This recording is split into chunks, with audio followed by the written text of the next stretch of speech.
voice trying to silence the storm in her head. Her gut screamed at her to take the risk.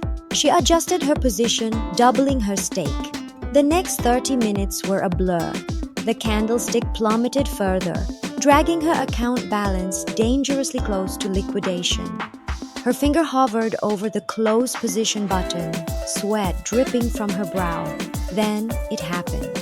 The euro reversed sharply, soaring higher as news of the intervention broke across financial outlets.